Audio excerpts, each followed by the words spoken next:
Hi, welcome to the latest episode of Art Lawish, Indecent Imagery and Destruction.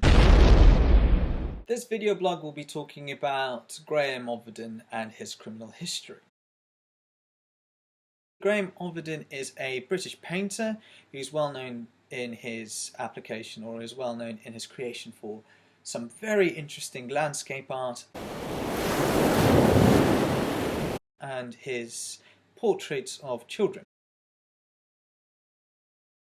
As you've just seen through his artwork, there is this blurring of his images, which gives his artwork a mystic quality or fairy tale quality, but also hints at the Shakespearean times of Midsummer Night's Dream and a Pedophile-esque aspect to his artwork as well, being almost or hinting at a time that has gone by, or a time that is outside reality. If we look at the portraiture, on the other hand, the portraiture is a bit more haunting. That is because partly Ovenden balances precision in painting the face to the blurred lines and blurred configurations of the body. This almost unnerves us. It's basically a ghost that's there, and technically when you think about it and you paint a portrait, you're seeing someone's image in time. In addition, the painting that we are showcasing now is something that is still quite disjointing. It's how the object in that portrait is confronting its viewer. You have this child which is not meant to be that confrontational, and at the same point, what you see in front of you as your child is hiding an adult beneath them, as if that there is someone who they are waiting to become, or will become in the future. In April 2013, Mr. Ovenden was found guilty of 6 charges of indecency with the child and 1 charge of indecent assault against the child relating to girls that have modelled for him. The presiding judge, His Honour Judge Cottle, said the girls had no understanding at the time of the purpose behind what you were doing, a purpose that was undoubtedly sexual. And this was in relation to the amount of work that was being produced and asking girls to sit sometimes semi-nude, sometimes nude in his artwork. Now, the point of this videocast is not so much, as stated earlier, to talk about what happened during that hearing in terms of prosecuting to see if he's guilty or not. The issue is what happened to what the issue is the order that was brought up recently in late 2015 of destroying some of the material he owned. An order by District Judge Roscoe gave the decision to destroy various or certain photographs or artworks belonging to Mr. Ovenden involving images of children.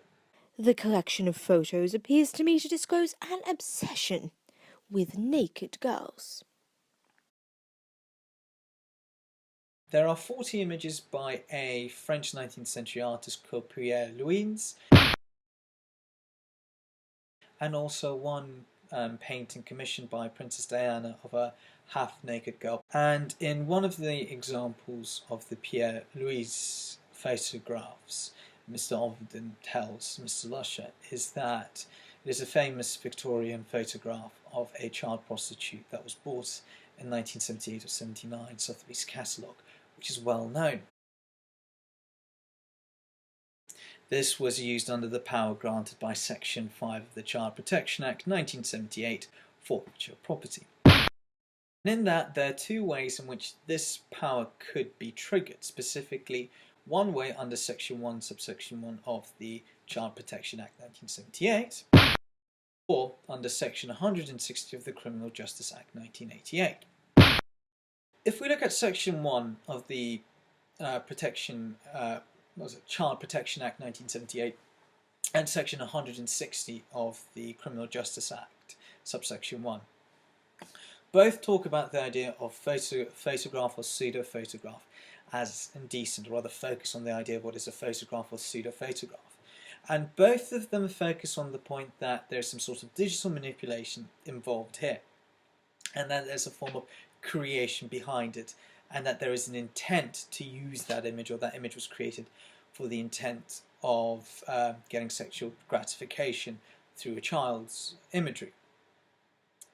However, here we don't have this. One issue we've just realised from this, that regardless if the image was created for a sexual purpose or a paedophilic purpose, it can be turned into a form of a paedophilic article. So therefore, if we have something that could be seen as indecent, it can be turned into an indecent imagery by the background we have and what we've used for it.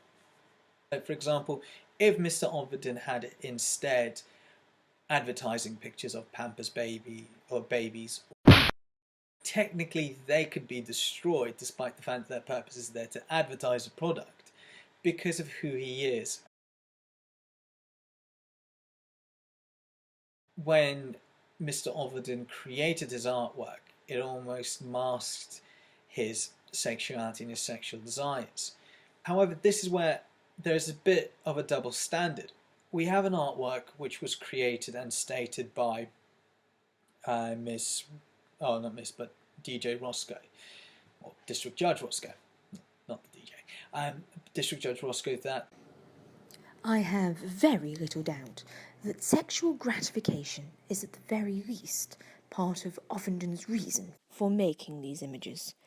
And yet, images that he purchased in an auction at Sotheby's, or had, or held, have been converted or been seen as indecent images and should be destroyed, despite the fact that some say they're actual originals or they are rather copies of them. That's not the point. The point is that because of who he is, he converted the images for them to be destroyed. But because he has an artwork which he's painted and is quite large, it escapes that.